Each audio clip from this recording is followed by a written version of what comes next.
What I Believe. B. Bertrand Russel. Chapter 2. The Good Life. There have been at different times and among different people many varying conceptions of the good life. To some extent the differences were amenable to argument. This was when men differed as to the means to achieve a given end. Some think that prison is a good way of preventing crime. Others hold that education would be better. A difference of this sort can be decided by sufficient evidence. But some differences cannot be tested in this way. Tolstoy condemned all war.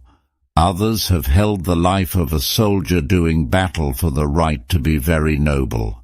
Here there was probably involved a real difference as to ends. Those who praise the soldier usually consider the punishment of sinners a good thing in itself. Tolstoy did not think so. On such a matter no argument is possible. I cannot therefore prove that my view of the good life is right. I can only state my view, and hope that as many as possible will agree. My view is this. The good life is one inspired by love and guided by knowledge. Knowledge and love are both indefinitely extensible. Therefore, however good a life may be, a better life can be imagined. Neither love without knowledge nor knowledge without love can produce a good life. In the Middle Ages, when pestilence appeared in a country, holy men advised the population to assemble in churches and pray for deliverance. The result was that the infection spread with extraordinary rapidity among the crowded masses of supplicants. This was an example of love without knowledge. The late war afforded an example of knowledge without love. In each case, the result was death on a large scale. Although both love and knowledge are necessary, love is in a sense more fundamental, since it will lead intelligent people to seek knowledge in order to find out how to benefit those whom they love. But if people are not intelligent, they will be content to believe what they have been told, and may do harm in spite of the most genuine benevolence. Medicine affords perhaps the best example of what I mean. An able physician is more useful to a patient than the most devoted friend, and progress in medical knowledge does more for the health of the community than ill-informed philanthropy. Nevertheless, an element of benevolence is essential even here, if any but the rich are to profit by scientific discoveries. Love is a word which covers a variety of feelings. I have used it purposely, as I wish to include them all. Love as an emotion, which is what I am speaking about, for love, on principle, does not seem to me genuine, moves between two poles. On the one side, pure delight in contemplation, on the other, pure benevolence. Where inanimate objects are concerned, delight alone enters in. We cannot feel benevolence towards a landscape or a sonata. This type of enjoyment is presumably the source of art. It is stronger, as a rule, in very young children than in adults, who are apt to view objects in a utilitarian spirit. It plays a large part in our feelings towards human beings, some of whom have charm and some the reverse, when considered simply as objects of aesthetic contemplation. The opposite pole of love is pure benevolence. Men have sacrificed their lives to helping lepers in such a case. The love they felt cannot have had any element of aesthetic delight.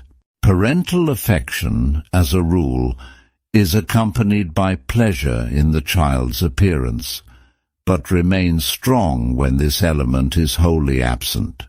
It would seem odd to call a mother's interest in a sick child benevolence, because we are in the habit of using this word to describe a pale emotion, 9 parts humbug. But it is difficult to find any other word to describe the desire for another person's welfare. It is a fact that a desire of this sort may reach any degree of strength in the case of parental feeling. In other cases it is far less intense. Indeed, it would seem likely that all altruistic emotion is a sort of overflow of parental feeling, or sometimes a sublimation of it. For want of a better word, I shall call this emotion benevolence. But I want to make it clear that I am speaking of an emotion, not a principle, and that I do not include in it any feeling of superiority such as is sometimes associated with the word. The word sympathy expresses part of what I mean, but leaves out the element of activity that I wish to include. Love at its fullest is an indissoluble combination of the two elements, delight and well-wishing. The pleasure of a parent in a beautiful and successful child combines both elements. So does sex love at its best. But in sex love, benevolence will only exist where there is secure possession, since otherwise jealousy will destroy it, while perhaps actually increasing the delight in contemplation. Delight without well-wishing may be cruel. Well-wishing without delight easily tends to become cold and a little superior. A person who wishes to be loved wishes to be the object of a love containing both elements, except in cases of extreme weakness, such as infancy and severe illness. In these cases, benevolence may be all that is desired. Conversely, in cases of extreme strength, admiration is more desired than benevolence. This is the state of mind of potentates and famous beauties. We only desire other people's good wishes in proportion as we feel ourselves in need of help or in danger of harm from them. At least that would seem to be the biological logic of the situation, but it is not quite true to life. We desire affection in order to escape from the feeling of loneliness, in order to be, as we say, understood. This is a matter of sympathy, not merely of benevolence. The person whose affection is satisfactory to us must not merely wish us well, but must know in what our happiness consists.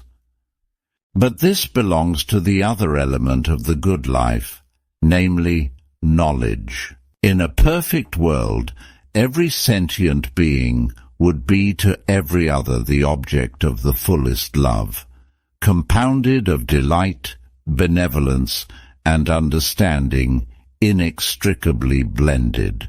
It does not follow that in this actual world we ought to attempt to have such feelings towards all the sentient beings whom we encounter.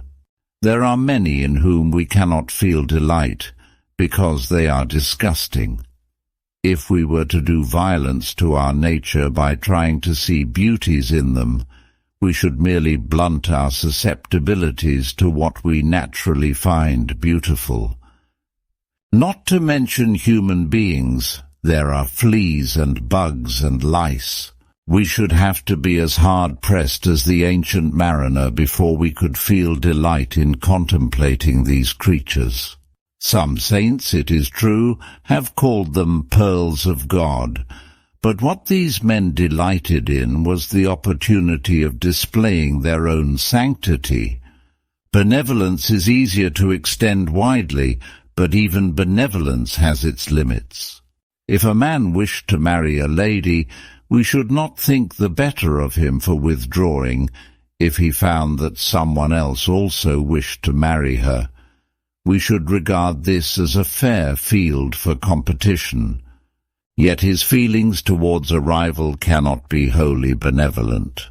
I think that in all descriptions of the good life here on earth, we must assume a certain basis of animal vitality and animal instinct.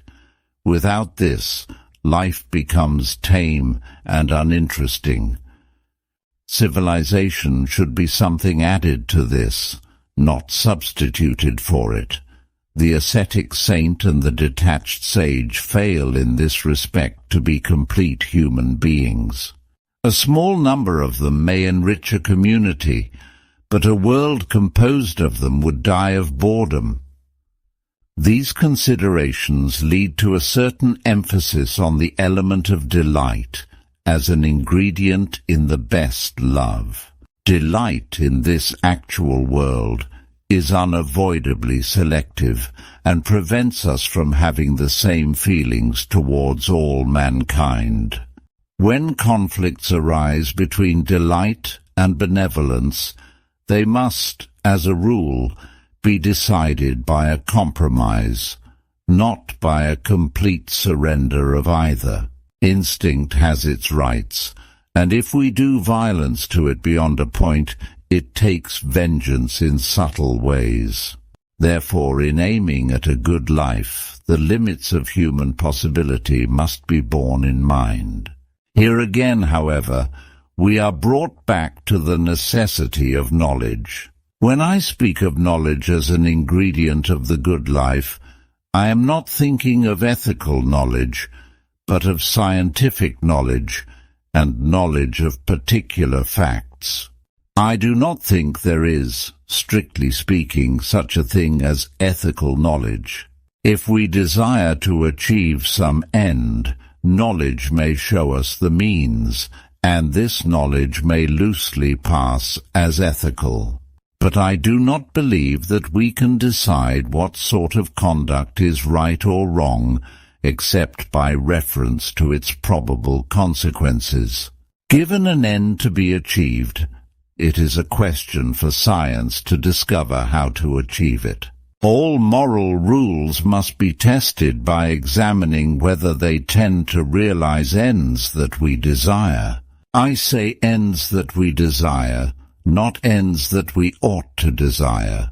What we ought to desire is merely what someone else wishes us to desire. Usually it is what the authorities wish us to desire, parents, schoolmasters, policemen, and judges. If you say to me, "You ought to do so and so," the motive power of your remark lies in my desire for your approval together, possibly with rewards or punishments attached to your approval or disapproval. Since all behavior springs from desire, it is clear that ethical notions can have no importance except as they influence desire. They do this through the desire for approval and the fear of disapproval. These are powerful social forces, and we shall naturally endeavor to win them to our side if we wish to realize any social purpose. When I say that the morality of conduct is to be judged by its probable consequences, I mean that I desire to see approval given to behavior likely to realize social purposes which we desire, and disapproval to opposite behavior. At present, this is not done. There are certain traditional rules according to which approval and disapproval are meted out quite regardless of consequences. But this is a topic with which we shall deal in the next chapter. The superfluity of theoretical ethics is obvious in simple cases. Suppose, for instance, that your child is ill. Love makes you wish to cure it, and science tells you how to do so. There is not an intermediate stage of ethical theory where it is demonstrated that your child had better be cured. Your act springs directly from desire for an end, together with knowledge of means. This is equally true of all acts, whether good or bad. The ends differ, and the knowledge is more adequate in some cases than in others. But there is no conceivable way of making people do things they do not wish to do. What is possible is to alter their desires by a system of rewards and penalties, among which social approval and disapproval are not the least potent. The question for the legislative moralist is, therefore, how shall this system of rewards and punishments be arranged so as to secure the maximum of what is desired by the legislative authority? If I say that the legislative authority has bad desires, I mean merely that its desires conflict with those of some section of the community to which I belong. Outside human desires there is no moral standard.